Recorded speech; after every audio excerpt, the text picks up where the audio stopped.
그 이래가 거의 참에 아시아로부터 온 유대인들이 성전에서 바울을 보고 모든 무리를 충동하여 그를 붙들고 외치되 이스라엘 사람들아 도우라.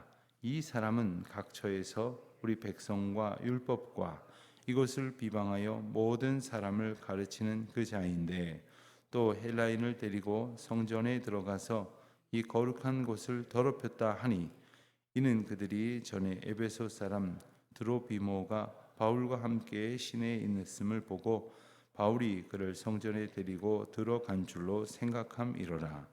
온 성이 소동하여 백성이 달려와 모여 바울을 잡아 성전 밖으로 끌고 나가니 문들이 곧 닫히더라. 그들이 그를 죽이려 할 때에 온 예루살렘이 요란하다는 소문이 군대의 천부장에게 들림에 그가 급히 군인들과 백부장들을 거느리고 달려 내려가니 그들이 천부장과 군인들을 보고 바울 치기를 그치는지라. 이에 천부장이 가까이 와서 바울을 잡아 두 쇠사슬로 결박하라 명하고 그가 누구이며 그가 무슨 일을 하였느냐 물으니 무리 가운데에서 어떤 이는 이런 말로 어떤 이는 저런 말로 소리치거늘 천부장이 소동으로 말미암아 진상을 알 수 없어 그를 영내로 데려가라 명하니라. 바울이 층대에 이를 때에 무리의 폭행으로 말미암아 군사들에게 들려가니 이는 백성의 무리가 그를 없이하고자 외치며 따라가미르라. 바울을 데리고 영내에 들어가려 할 그때에 바울이 천부장에게 이르되 내가 당신에게 말할 수 있느냐 이르되 네가 헬라 말을 아느냐 그러면 내가 이전에 소요를 일으켜 자격 4,000명을 거느리고 광야로 가던 애굽인이 아니냐. 바울이 이르되 나는 유대인이라 소비 아닌 길리기야 다소시의 시민이니 청컨대 백성에게 말하기를 허락하라 하니 천부장이 허락하거늘 바울이 층대 위에 서서 백성에게 손짓하여 매우 조용히 한 후에 히브리 말로 말하니라. 아멘. 오늘 말씀은 우리가 어제 주일 설교 말씀의 장면을 염두에 두고 이 말씀을 보시는 게 좋겠습니다. 어제 말씀 가운데에서 이제 예루살렘으로 돌아온 바울 일행에게 예루살렘의 형편이 심상치 않음을 전해주면서 예루살렘 교회 리더들이 한 가지 제안을 했었죠. 저들이 당신을 율법을 없이 하려는 자로 모세를 무시하고 그리고 또한 모세가 전한 율법과 관습을 폐하려고 하는 자로 배반하는 자라고 그렇게 주장하고 있으니 그들의 오해와 분노를 누그러뜨리기 위해서라도 여기에 서원한 사람 넷을 위한 그런 정결례를 치르도록 하자 이렇게 권했습니다. 그리고 그 정결례에 드는 비용을 바울더러 내라고 했고 그리고 그 정결례에 바울도 이제 바울 자신이 서원한 기간이 있었기 때문에 그걸 마치는 정결례에 바울도 참여하라 이렇게 권면을 했었죠.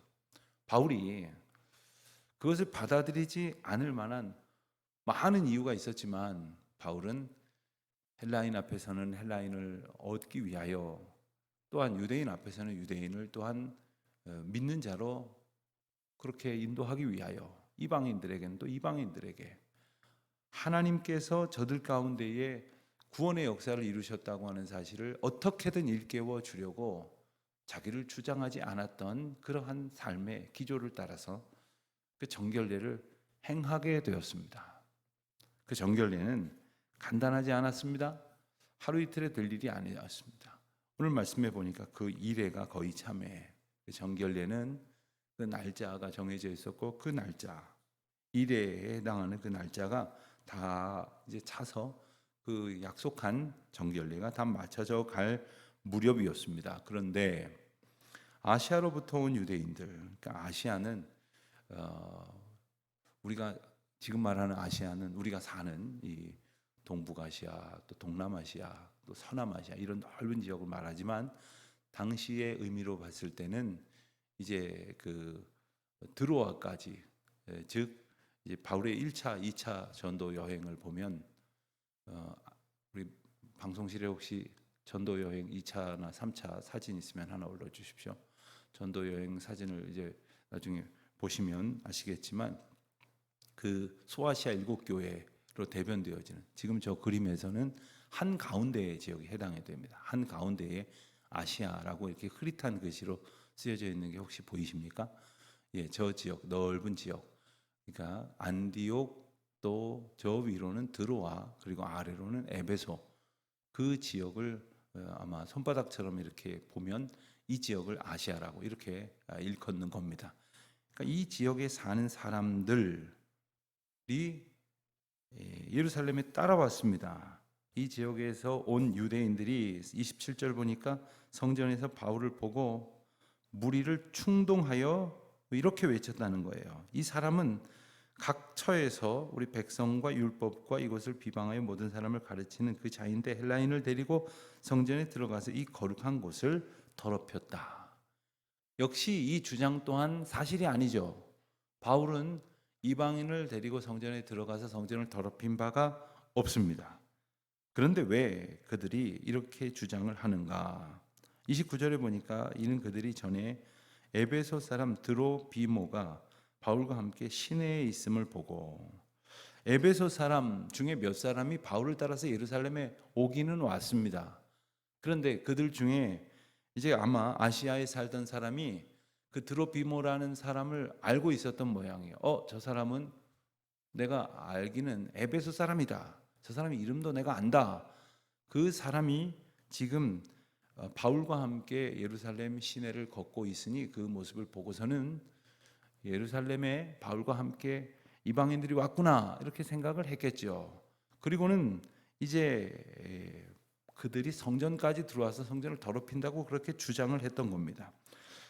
여기서 우리가 그 예루살렘 성전 사진을 몇 장 잠깐 보면서 참고를 하시면 좋겠습니다.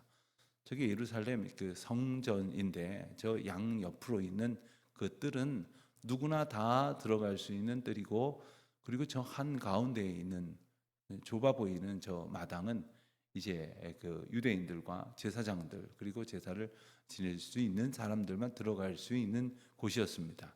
그러니 이방인의 뜰, 저기 지금 이 그림으로 봤을 때는 위쪽에 이스라엘의 뜰이라고 쓰여져 있는 것이 바로 그 안쪽의 뜰을 말하는 것이고, 저 바깥쪽에 있는 것들은 이방인의 뜰이라고도 불리웠던 뜰입니다. 다음 사진을 보시면 이제 조금 더 이렇게 다른 각도에서 보게 되어지는 것인데, 말씀드린 것처럼 한 가운데에 그 제단과 그리고 이스라엘 성전의 건물들이 있고 그 가운데에 작은 뜰이 있으며 그 뜰을 이스라엘의 뜰이라고 불렀을 때 그 바깥뜰은 이방인의 뜰이다 이렇게 불렀던 겁니다.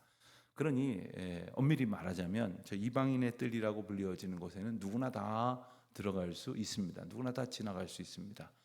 그곳에서 아마 보았다고 생각을 할 수 있겠습니다. 그러나 이방인들을 데리고 성전에 들어가지 않았음에도 불구하고 자기 마음대로 생각하고 있었던 그 오해와 그 오해를 가지고 사람들을 충동한 것으로 인해서 30절에 어떻게 됐습니까? 온 성이 소동하여 백성이 달려와 모여 바울을 잡아 성전 밖으로 끌고 나가니 문들이 곧 닫히더라. 성전 안팎에서 크고 작은 소동이 벌어졌습니다. 큰 소란이 일어났는데 가만히 보면 그 바울을 통한 하나님의 전도의 역사가 일어날 때 번번이 또한 예기치 못했던 큰 소동이 일어납니다.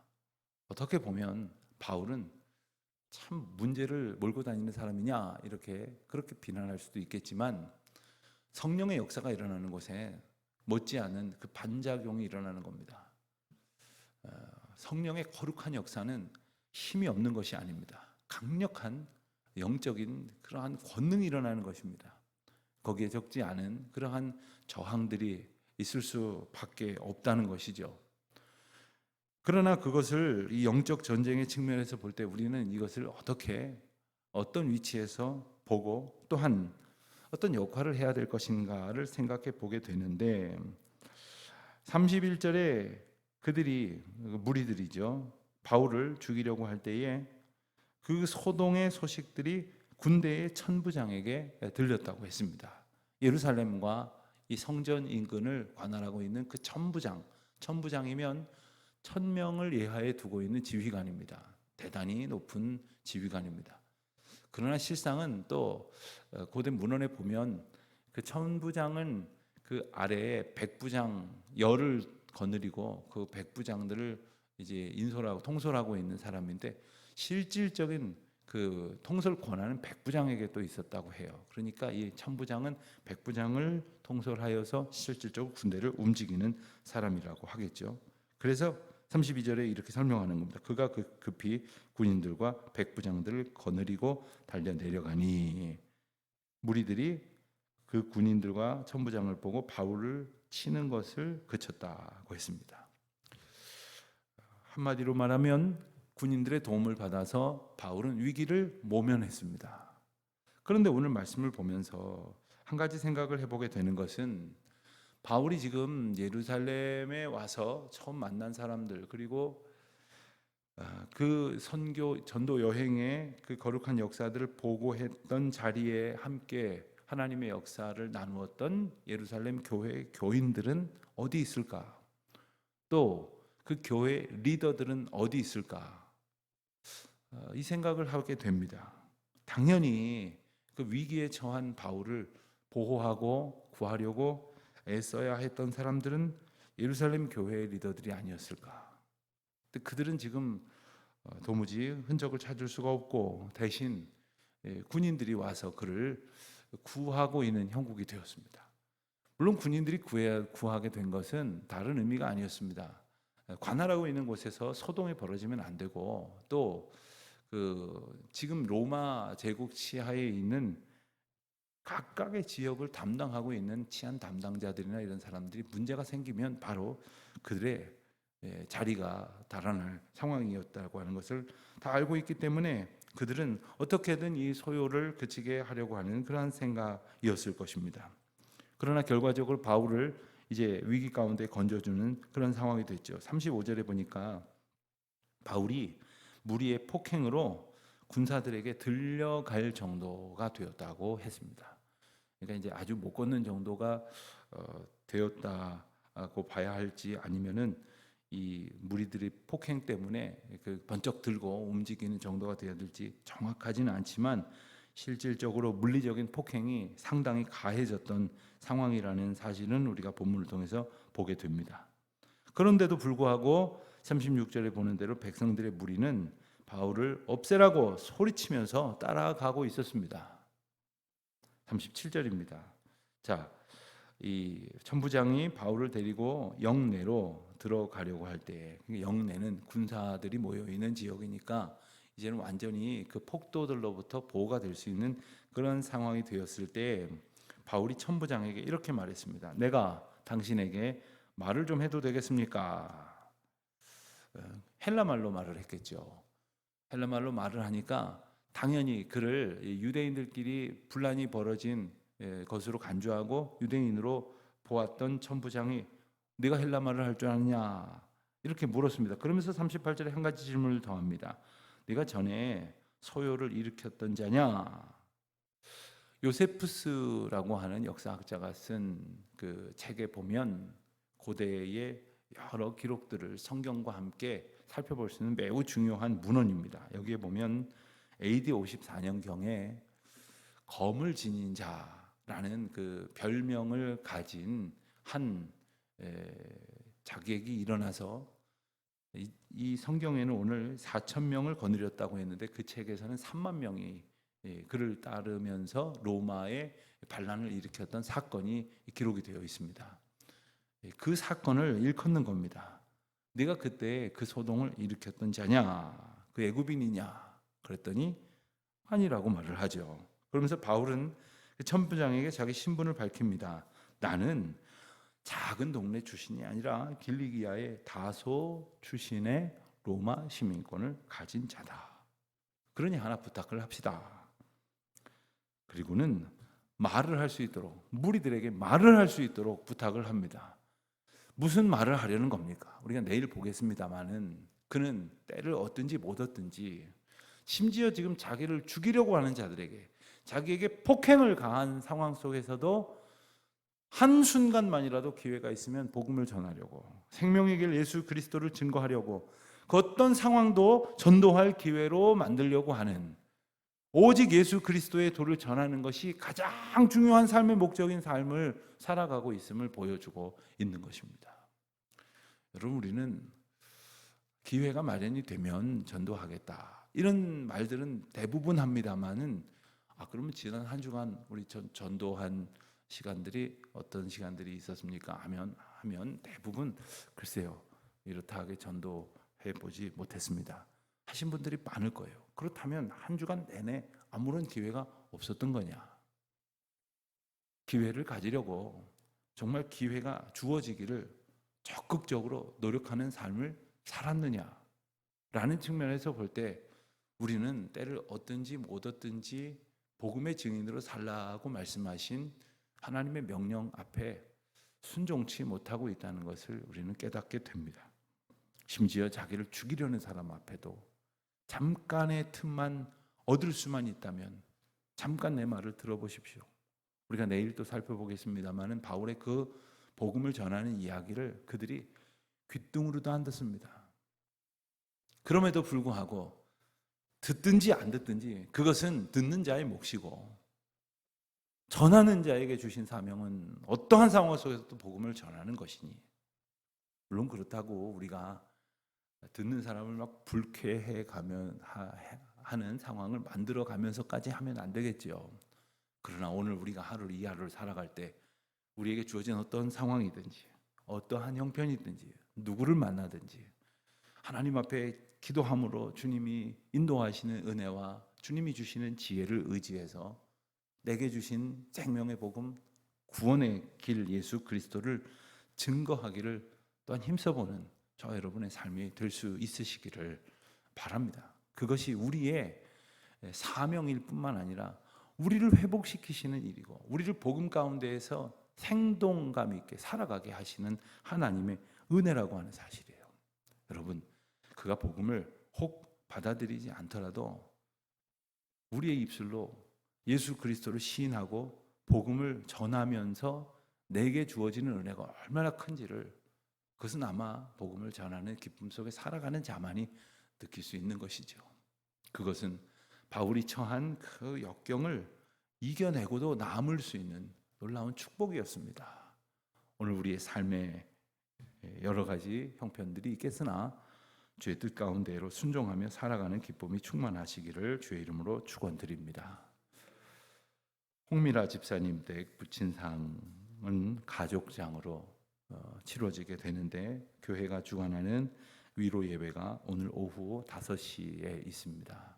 성남 의료원 장례식장에서 있는데, 자세한 내용은 로비에 있는 공지문과 또 교회 여러분들에게 보내드린 통지문을 참고하시기를 바라고, 교회에서 4시 20분에 출발을 하고 예배는 5시에 현장에서 드리게 됩니다. 이 가정을 위해서 기도해 주시기를 부탁합니다. 기도하겠습니다. 하나님, 어떠한 상황 속에서도 복음을 붙들고 살아갔던 바울처럼 또 저희도 어떠한 형편이든지 예수 그리스도 구원의 은혜 가운데 우리가 살고 있음을, 또 그 은혜를 증거하는 사명을 받은 자로 우리를 살아가게 하심을 잊지 않는 주의 자녀들 되게 하여 주시옵소서. 오늘도 주의 백성들이 주의 말씀 붙들고 그 말씀 의지하며 이 하루를 살아갈 때에 주여 크신 권능으로 저들을 지켜 주장하여 주옵소서. 예수님의 이름으로 기도드립니다. 아멘.